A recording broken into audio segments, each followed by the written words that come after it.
अस्सलाम वालेकुम students, welcome back again. मैं मोहम्मद वकास हूं, आपका केमिस्ट्री टीचर, और ये है आपका channel MWS chemistry. Students, lecture number 11 है हमारा ऑन एसिड बेस इक्विलिब्रिया, और इसमें हम बहुत इंपॉर्टेंट टॉपिक है बफर सॉल्यूशंस, इजी भी है, इसको डिस्कस करेंगे। अगर आपने कॉमन आयन इफेक्ट को नहीं समझा या आपको कॉमन आयन इफेक्ट का कॉन्सेप्ट नहीं पता तो पहले आप उसको समझें। लिंक मैं ये डिस्क्रिप्शन में दे रहा हूँ, आप मोर में जाएं, वहाँ आपको डिस्क्रिप्शन सारा वो आ जाएगा, जो हमारा उसके अंदर आप चले जाओगे, वहाँ पे मैंने लिंक दे दी है, ऊपर बता भी दिया है कि ये कॉमन आयन इफेक्ट है, तो वो आप सुन सकते हैं ताकि आपको पता चले कि कॉमन आयन इफेक्ट क्या है, और साथ में मैंने उसकी एप्लीकेशंस भी दे दी हैं, तो उसको ज़रूर सुनिएगा। उसके बाद आपको ज़्यादा बेटर वे से समझ आएगा हमारा buffer solution, because buffer solution is one of the best example of common ion effect. तो आइए इसको शुरू करते हैं।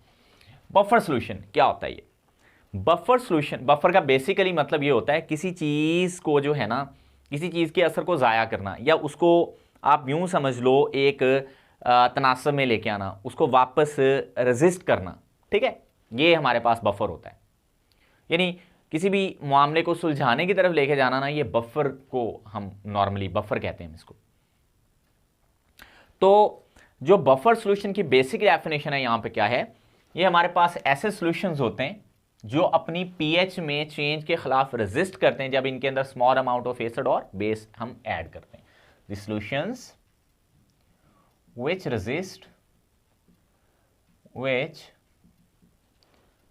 resist against change in their pH when small amount of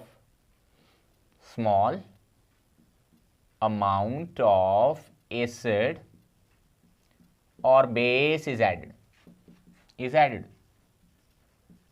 तो इसको हम बफर सोल्यूशन बोलते हैं। अब देखो ना, हमारा जो ब्लड है, ह्यूमन ब्लड, ये भी एक बफर है, बफर सोल्यूशन है ये। लाइक अगर हम बहुत सारी एसिडिक चीज़ें भी खा रहे हैं, लाइक हम एप्पल खाते हैं, हम लेमन जूस पीते हैं, हम ऑरेंज खाते हैं, हम बहुत सारी चीज़ें यूज़ कर रहे हैं जो एसिडिक की नेचर होती हैं, लेकिन हमारे ब्लड की जो पीएच है वो चेंज नहीं होती, बहुत ज़्यादा नहीं चेंज होती। क्यों? क्योंकि हमारा ब्लड जो है वो बफर का काम कर रहा होता है, वो रेजिस्ट कर रहा होता है against the change in its pH when small amount of acid और बेस। इसका ये नहीं मतलब कि आप लैब में जाते हो और जाके एसिड पीना शुरू कर दो कि हमारा जो ब्लड है वो तो बफर का काम करेगा, ये नहीं है। ठीक है जी, ये आपने काम करना भी नहीं। स्मॉल अमाउंट ऑफ एसिड और बेस को रेजिस्ट करता है, तो ऐसे सोल्यूशन को हम बफर सोल्यूशन कहते हैं।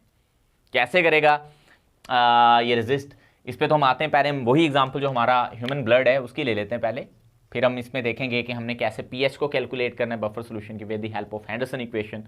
वो पीएच कैसे हम निकालेंगे जिससे हम एसिड की या बेसिक बफर की जो है वो पीएच निकाल सकते हैं। बेसिक बफर की पीओएच होती है, एसिडिक बफर की पीएच होती है, तो हम निकाल लेंगे with the help of Henderson equation. फिर मैं आपको एग्जाम्पल्स देकर समझाऊंगा कि किस तरह से जो पीएच है वो चेंज होती है।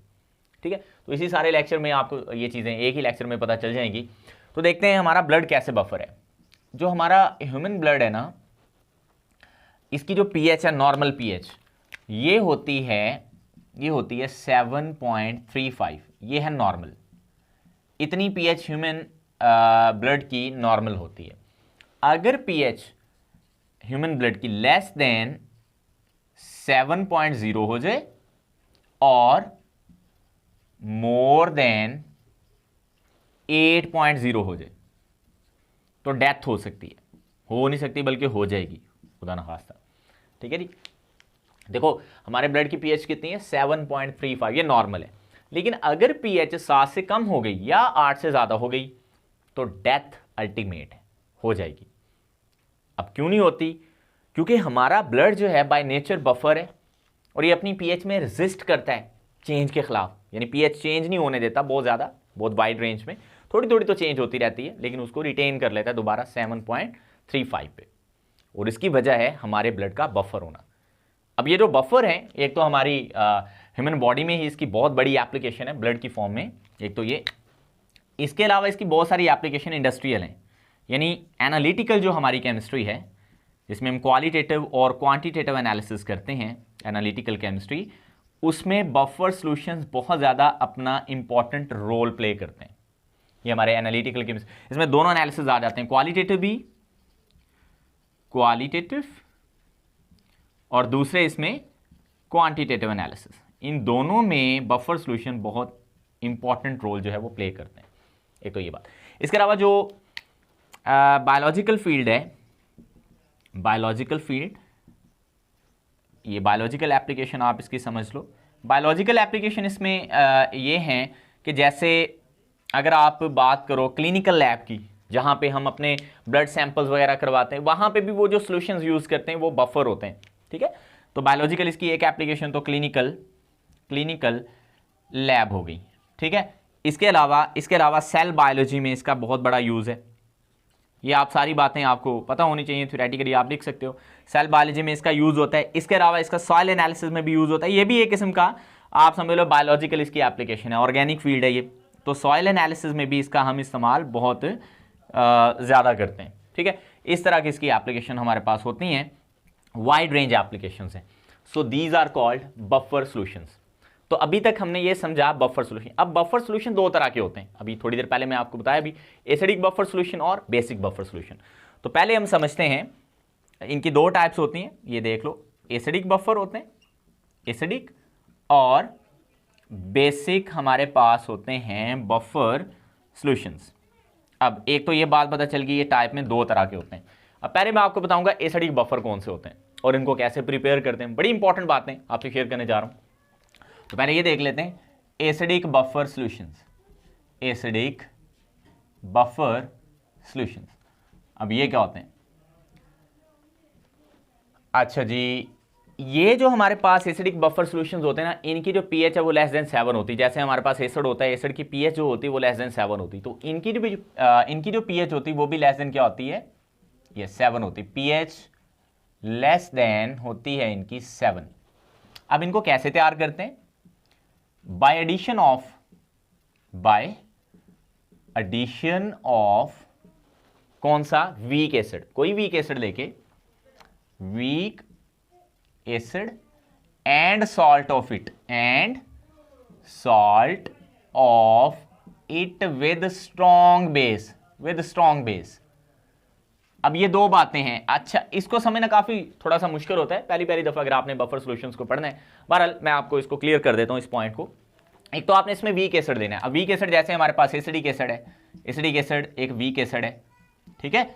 इसी तरह हमारे पास फॉर्मिक एसिड, ये भी एक वीक एसिड है। कंपैरेटिव टू एसिडिक एसिड ये स्ट्रॉन्ग होता है, लेकिन ओवरऑल वीक कैटेगरी में आता है, ऑर्गेनिक एसिड है, ओके। इसी तरह हमारे पास कार्बोनिक एसिड है, H2CO3, ये भी वीक एसिड है। इसी तरह हमारे पास बेंजोइक एसिड है, C6H5COOH। These all 4 are weak acids. हमने बनाना है बफर सॉल्यूशन। तो बफर सॉल्यूशन के लिए पहले तो हमें चाहिए एक वीक एसिड, फिर इसी वीक एसिड का ना एक सॉल्ट लेना है हमने विद अ स्ट्रॉन्ग बेस। अब वो कैसे? लाइक अगर मैं एसिडिक एसिड का बफर सॉल्यूशन बनाना चाहता हूं, पहले मुझे इसका सॉल्ट चाहिए होगा। अब सॉल्ट मैं इसका कौन सा लूंगा वो जरा देख लें।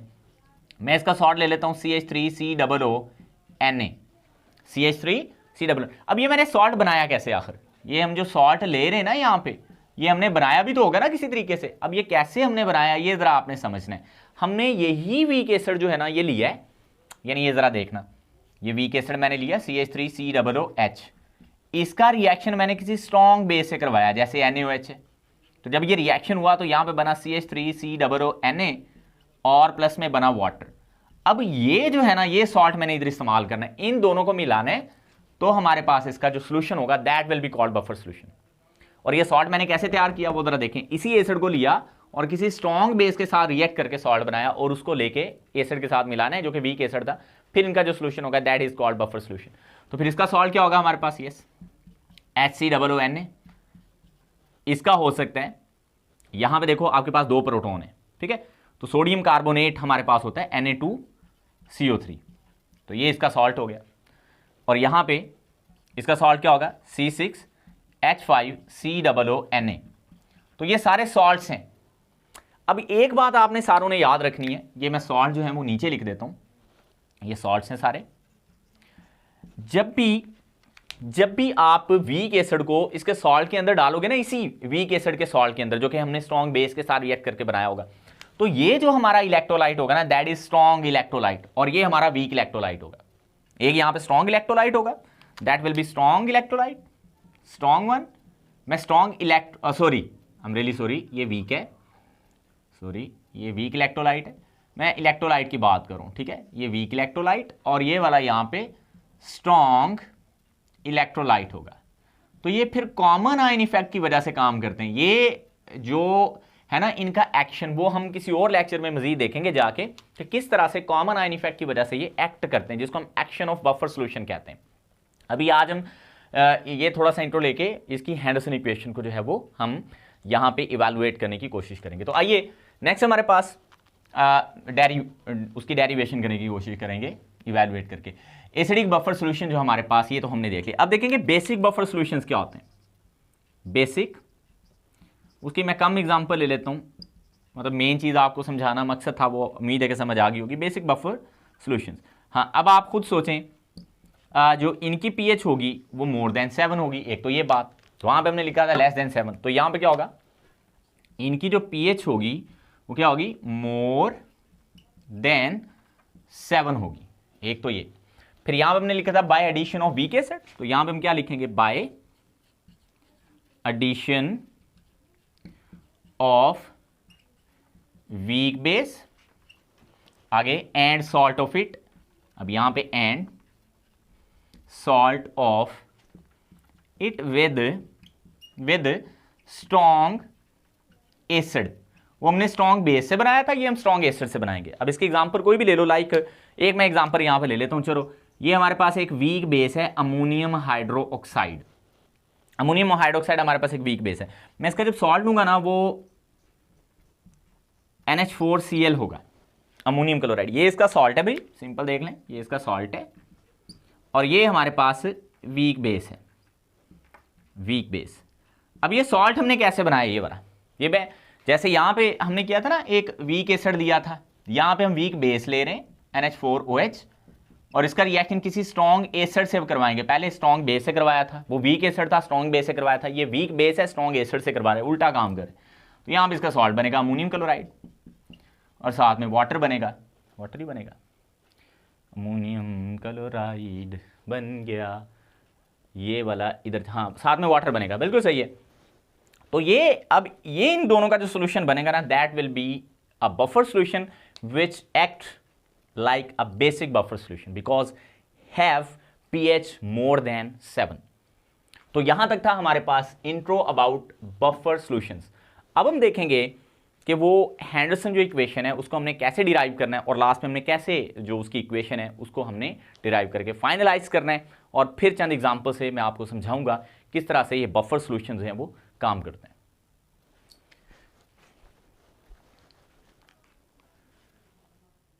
जी, अब हम एक जनरल एसिड और उसका जनरल सॉल्ट लेके एक इक्वेशन डिराइव करेंगे जिसको एट द एंड हम हैंडरसन इक्वेशन बोलेंगे। ठीक है, आप सपोज करो आपके पास एक वीक एसिड है। अब जैसे आपने लिखा ना, मैं आपको एग्जांपल दे देता हूँ। जैसे लिखा आपने CH3C, ये मैं एसिड और बेसिस दोनों के लिए फाइंड करूंगा। एसिड के लिए पीएच होगी, बेस के लिए पीओएच। वो देखना यूं, अगर एसिड की निकाले तो बेस की भी हम निकालेंगे। ये अगर हम एसिड हम इसको माने वीक एसिड, इसके इस हिस्से को ना, ये वाला जो हिस्सा है इसको मैं ए बोल लेता हूँ, ए। तो फिर ये हो गया हमारे पास H, ये इसके साथ है, तो इसको बोलेंगे हम H। तो ये हमारे पास हो गया वीक एसिड। ये जब आयोनाइज होगा तो इससे बनेगा H पॉजिटिव प्लस में A नेगेटिव। ठीक है, तो ये अब इसका जो सॉल्ट होगा उसमें ये जो A है वो तो एज सच रहेगा, H की जगह सॉल्ट में सोडियम आयन या कोई भी पोटेशियम या कुछ भी आयन आ जाएगा। तो अगर मैं इसको इसके सॉल्ट को लिखना चाहूँ, A तो ऐसे ही आएगा कैपिटल A, तो अगर साथ में सोडियम है तो ये क्या बनेगा, NaA। सही है, मतलब नहीं समझ आई, ये तो इसका A हो गया ना, CH3C, मतलब अगर इसी को मैं लिखूं तो ये बनेगा ना CH3COONA, यूं। Na तो हो गया हमारा ये, और A ये इतना हिस्सा था जो मैंने आपको ये वाला हाईलाइट करके बताया। ठीक है, तो हम इसको लिख सकते हैं Na, ये इसका सॉल्ट है। अब यहां पे बनेगा Na पॉजिटिव और प्लस में A नेगेटिव। अब एक बात याद रखनी है, जो हमारा एसिड है मैंने आपको बताया था ये स्ट्रॉन्ग इलेक्ट्रोलाइट नहीं होता, वीक होता है। ये मैं कहने लगा था स्ट्रॉन्ग, तो ये वीक इलेक्ट्रोलाइट होता है। ठीक है, और जो हमारा ये वाला सॉल्ट होता है ये स्ट्रॉन्ग इलेक्ट्रोलाइट होता है, इलेक्ट्रोलाइट। एक आयन इनमें कॉमन आएगा, क्योंकि जो बफर सॉल्यूशंस हैं ये कॉमन आयन इफेक्ट की बेस पे काम करते हैं। तो देखो इनमें एक आयन कॉमन आ रहा है, ए नेगेटिव। इसका तो कहाँ पे जिक्र होगा वो तो आगे चल के बताऊंगा। ये वीक एसिड है, वीक एसिड, और ये उसका सॉल्ट है फ्रॉम अ स्ट्रॉन्ग बेस। ठीक है, वो हम पीछे डिस्कस कर चुके हैं। तो अब आप ऐसे करो, आपको अगर लॉ ऑफ मास एक्शन का पता है तो ऊपर वाली जो वीक एसिड वाली इक्वेशन है ना, उसकी के सी वैल्यू लिखेंगे जो यहाँ पे के ए वैल्यू कहलाएगी, है ना।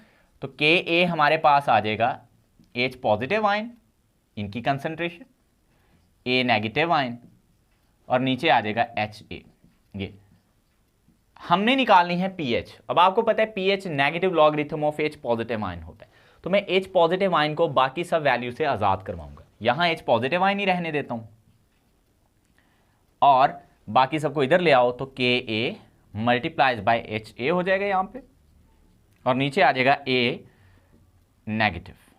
आई रियली होप ये बात आपको समझ आएगी। ये HA इधर आके मल्टीप्लाई हो जाएगा और A नेगेटिव नीचे जाके डिवाइड और H पॉजिटिव ऐसी। तो मैं इसको अगर थोड़ा सीधा करके लिखूं तो ये आ जाएगा H पॉजिटिव आयन कंसंट्रेशन यूं इज इक्वल टू आ जाएगा के ए, थोड़ा सा चलो मैं स्पेस दे लेता हूं क्योंकि मुझे बाद में लॉग भी लेना है, के ए मल्टीप्लाइज बाय HA, और नीचे हमारे पास है A नेगेटिव। अब आप क्या करोगे, दोनों तरफ लॉग ले लोगे, क्योंकि मैंने minus log of H positive ion लेना है तो वो पीएच बनना है ना। तो पहले अभी माइनस ना लो, आप पहले सिर्फ लॉग ले लो। यहाँ पे इधर भी लॉग ले लिया और इधर भी लॉग ले लिया, ये सब के साथ। अब ये लॉग की प्रॉपर्टी ये होती है कि अगर वो मल्टीप्लाई हो रहे हो, जैसे ये के ए और ये सारे आपस में मल्टीप्लाई हो रहे हैं, तो मैं इन दोनों के साथ और इसके साथ अलग अलग करके लॉग लिख सकता हूँ। यानी ये इस तरह देखिएगा ज़रा, लॉग H पॉजिटिव, मेरे ख्याल में समझ तो आपको आ गई है, फिर भी मैं बता देता हूँ। हम लिख सकते हैं लॉग के ए प्लस लॉग, ऊपर आ जाएगा हमारे पास HA इसकी कंसंट्रेशन, और नीचे आ जाएगा A नेगेटिव इसकी कंसंट्रेशन।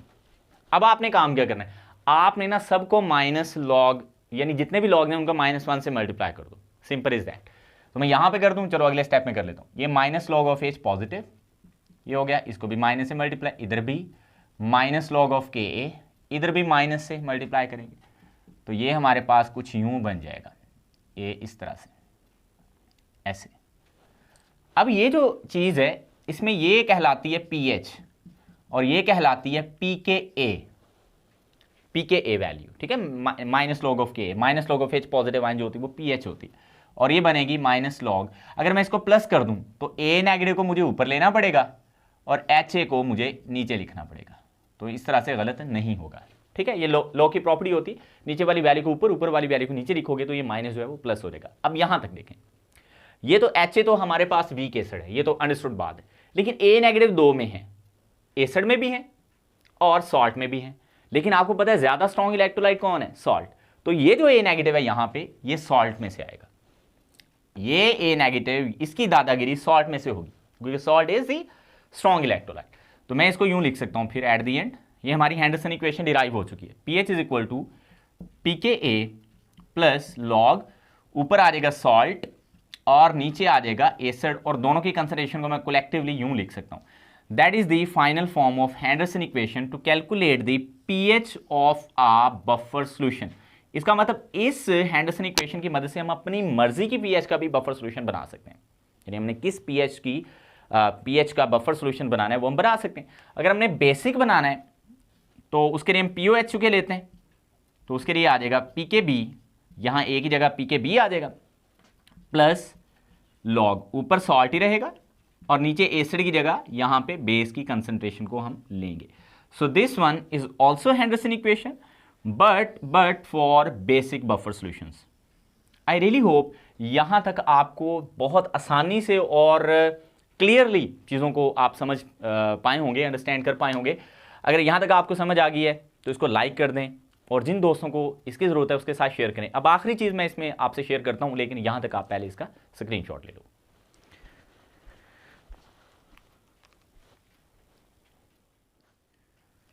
स्टूडेंट्स, अब जो आखिरी चीज़ मैं आपसे शेयर करने लगा ना वो है एग्जाम्पल, और अगर आपने ये एग्जाम्पल अच्छे से समझ ली ना तो आपकी जितनी न्यूमेरिकल प्रॉब्लम्स होंगी रिलेटेड टू बफर सॉल्यूशंस वो आपकी काफ़ी हद तक 80 to 90% कवर हो जाएंगी, समझ लें। कुछ उसमें को 10-20% चीज़ें ऐसी होंगी जो आपको सीखना पड़ेंगी, हर न्यूमेरिकल में वो डिफरेंट हो सकती है, लेकिन बेसिक चीज़ वही होगी जो यहाँ मैं आपको एक एग्जाम्पल लेके उसकी 3 डिफरेंट कैटेगरीज बना के आपको समझाऊंगा। ये बहुत ज़्यादा लेंथी नहीं होगा, लेकिन बहुत ज़्यादा इंपॉर्टेंट होगा, इसको गौर से देखना है। तो देखते हैं, हम एक एग्जाम्पल यहाँ पे ले रहे हैं, हम एक बफर सोल्यूशन तैयार करने लगे।